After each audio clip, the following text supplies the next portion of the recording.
All right, we didn't want to go down to Washington, D.C. because we want to get the reaction from Commanders fans. Oh, that's not where we're going? No, that's not where we're going. Oh, this is But Inauguration maybe we could Day. get both. Well, sure we could. The nation's capital is getting ready to host the presidential inauguration today. This ceremony will be held this year indoors because it's stinking cold. But on the other side of that, as we get to Jeff Cole, does that mean the crowds and people who travel to be there won't actually get to see President Trump in person? No, but Jeff Cole's willing to stand out in the cold. I am always willing to stand out in the cold, Sure. particularly at 6, 8, and 10 in the morning for you folks. Yeah, we're here in Washington.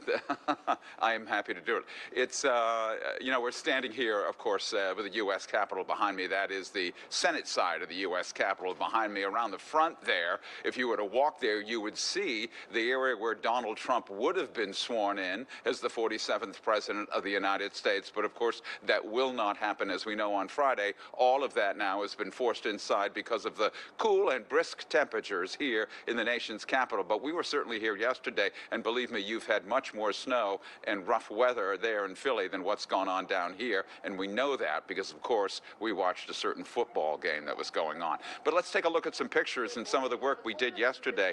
The U.S. Capitol is surrounded at this hour by tall, black fencing, even though the swearing in, of course, has been moved inside of the U.S. Capitol building.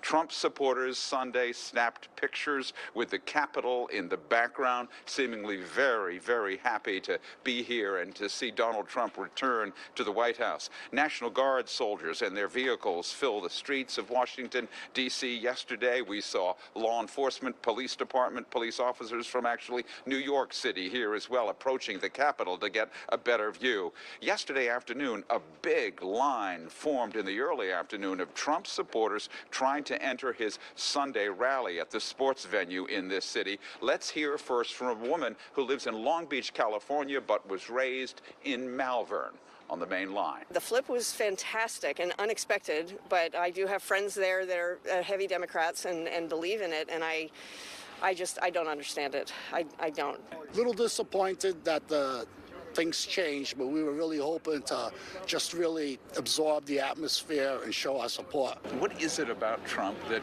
draws this, that brings this? Because during his last presidency, he tried to do everything he said he was going to try and do when he ran, and no president does that.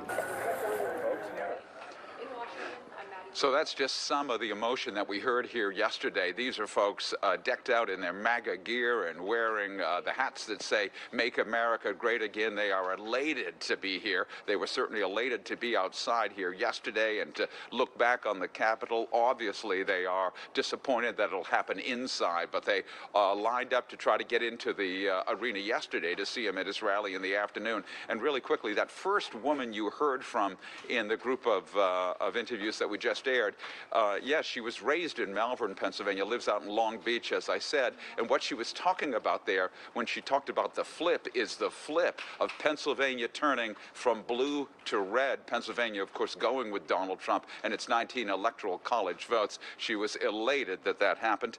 Trump supporters from Pennsylvania are certainly expected to be here today, including first responders from Butler, Pennsylvania, who responded when there was an attempt on Donald Trump's life there this summer. Live at the Capitol, Jeff Cole, Fox 29 News. We're changing your lower third name to Jeff Cold. We're putting a D instead of the E. Wow, Mike, you know what? I've never heard that before. No one has ever in my life said that to me. Wow, Jeff are you ever creative? Yeah, thank you. So maybe next time we talk to him, it'll be up. I can't read that. Is it 20? It's 20. But that's the temp, and then what it feels like is a whole other matter. Yeah. You know, we've become soft in our later years here.